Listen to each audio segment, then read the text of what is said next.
Okay, so it's day 3, the third and final day of Aerospace Tech Week here in Hamburg. Energy levels are still high as we start day 3, and ABN has been invited onto the IFPL Group stand to speak to Dan Rust, who's the Director of Engineering.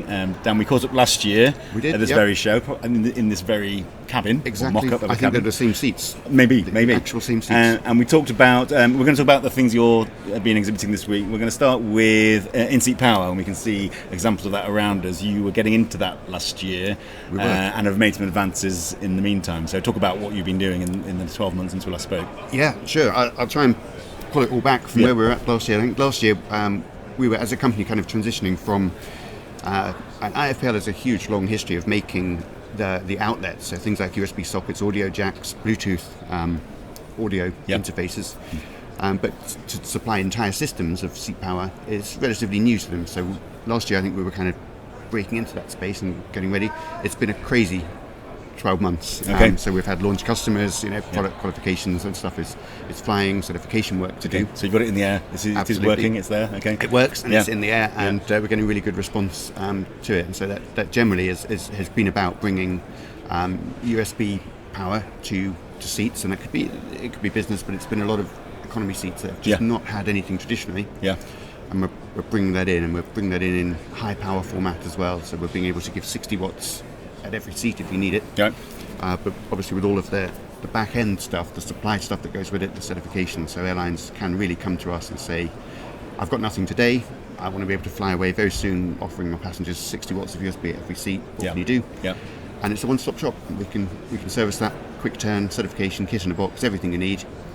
Done. And there's a lot of retrofitting onto older seats, older aircraft. Are the airlines are they retrofitting this as part of regular maintenance, or are they bringing the aircraft in specifically to add in-seat power? How are they approaching it? Well, that's interesting. So I mean, when we've done a lot of lighting in the past as well, and people would often install that on something like an overnight shift. It was a quick thing to do.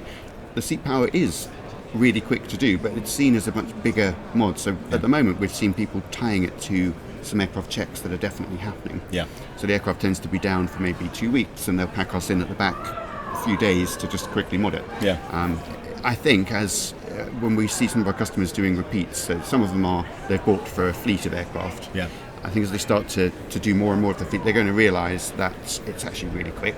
So you could do it quicker than that. You wouldn't have to take the aircraft off service almost. Absolutely. We've done a lot of work. It is designed through and through for retrofit. So it is like the lighting was, for quick installation. So we want people to make that realisation that actually this isn't a huge thing to do. We don't have to plan it in 2 years' time. If we put enough guides on this, we can do this on an overnight or a day stop, an A-check. So that's where we're moving towards. And the actual in-seat power, we talked about this before we started, there's obviously advances. It seems like such a simple thing, but actually nothing ever is simple, is it really? No. But there's changes in USB and the power levels that we're talking about for more power-hungry devices that people are bringing on board. So how are you keeping track of that and making sure the customers are getting what they want?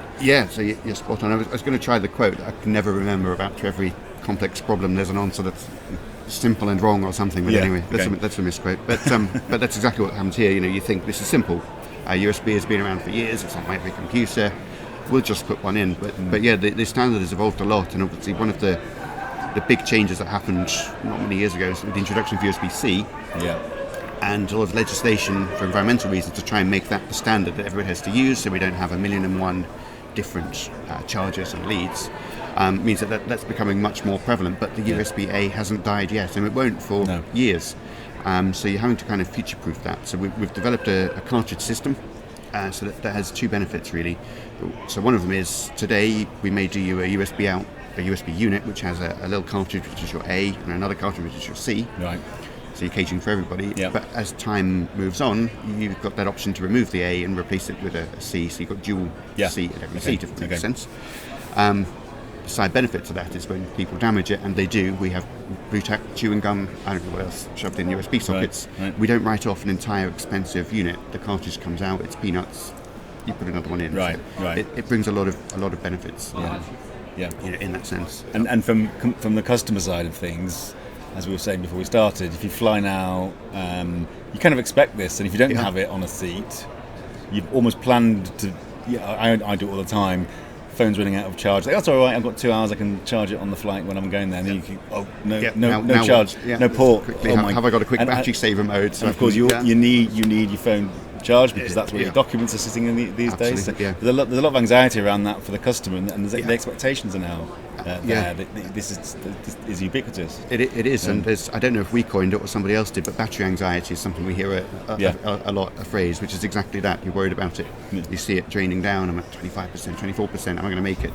And it is, as you say, it's essential. Your boarding pass is probably on it. You've probably got your hotel reservations, and if nothing else, you're bored. You want to be able to use your phone for.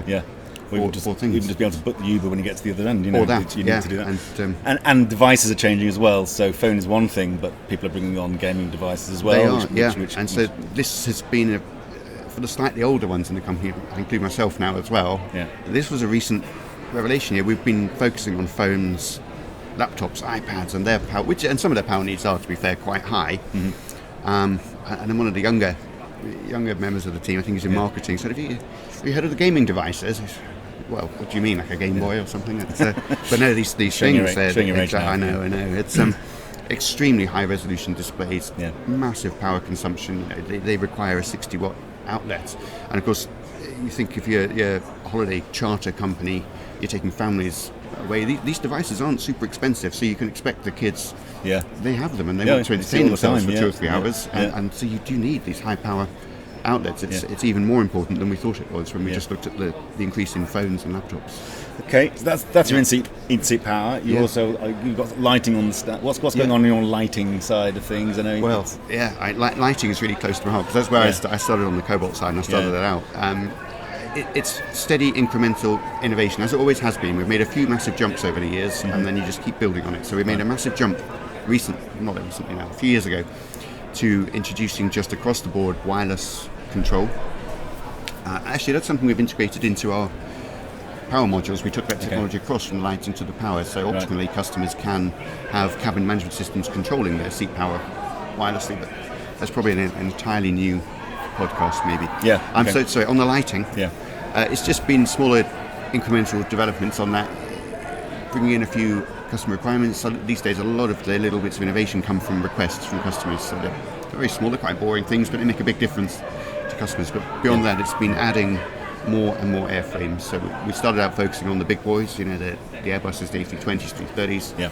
Now, we've rolled that across Q400s, Embraers, you name it. We've probably got something for it. Full coverage for most things flying out there today. Yeah, and you start getting into the nitty gritty. It's also, we'll do the galley lighting, we'll do the entryway lighting, the little light in the toilet. All of these little bits and pieces now are just, we've had time and experience to build those in. So it's just been steady growth and really good response. Talking lighting in another interview we did earlier in the week, and it's one of those things that if it's done badly, it's noticeable. If it's done well, you kind of just don't notice it. That's it when you get it right. Yeah, so you don't get much credit for doing it well in some ways. No, you don't. But it does have a great effect. And it is. It's so. And actually it's interesting, somebody is probably another lighting company has told you that, but if you asked a lot of cabin experience people these days, they would be fairly good at talking to you about lighting, whereas 5 years ago perhaps we were having to do a lot of it. We were explaining these things to them about the impact the lighting has on their customers. Yeah. People's perception of how safe an aircraft is. You're walking up the steps, you would think people might be looking at the wings, check the engine. They're actually not. They're looking where they're going. They step in, they see a lovely cabin with maybe a purple. It's just a new aircraft. This is a safe, reputable airline. It's good. If they go in and there are tubes that are out, it's a bit off colour, they think it's a tatty aircraft and it's unsafe. There are all sorts of things that people remember about their flight. Never mind the kind of the subtleties that you were hinting towards there, whether they felt jet lagged at the end, whether the food looked nice, was I refreshed. You can pull some tricks as well when it comes to selling things. There are lights that you can use to kind of lift the mood a bit and make people feel a bit more psychology. Really, every airline needs a psychologist working. Probably do have psychologists working for them. And then you sort of put them to bed. You say, okay, we've had enough of you guys now. Well, let's bring in the soft lights. Let's ramp it down and take that energy away. So and obviously the show is all about passenger experience. We're surrounded by companies that are trying to improve the passenger experience with technology, with the kind of things we're talking about. And the lighting is part of that. You know, if you're going to offer such a great experience, and the lighting and that kind of the atmosphere isn't right, it undermines everything else you're doing. It does, yeah, and it's a good fit, you know. And I like that we're working in, you know, the lights and the seat power. They're really important things. You know, the lighting, as we just discussed, has this subtle effect on you that you might not realise. The seat power is really immediate. If I can't charge my phone, I'm actually quite annoyed. Yeah. So they're kind of two massive impacts these days on passengers, and we've got them both covered. Just before we finish, just a few thoughts on, you know, how it's been. You've had a busy 2 days, I'm sure. It's always busy, yeah. What's the feeling in the industry do you take from being here this week? I think it's buoyant again. Yeah. We've been knocked back a long time in you know, before COVID came along, and I know we don't like to say the word anymore because it's so long ago. No.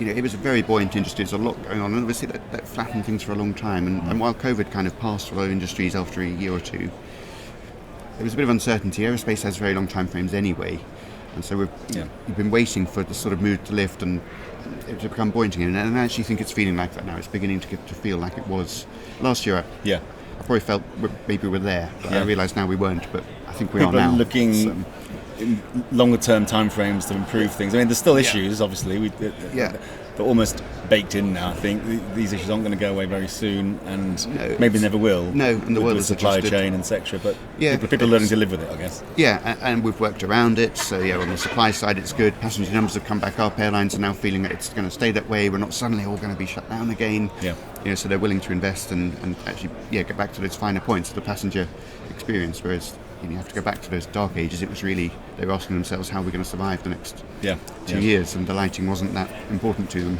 And what's the future for you guys? I'm sure you're constantly looking to innovate, whether it's iterations or large leaps. Where do you think in a year's time we'll be sitting here chatting to you about what? I mean, what are you going to be doing next year, do you think, or in the next? Hopefully we'll have thought of something great. There's going to be a lot of, as I said, incremental innovation on the power. We've actually had a few ideas while we were at the show just yesterday of just small things that would make a real difference. So you'll see a lot more of that, see a lot more rollout having happened.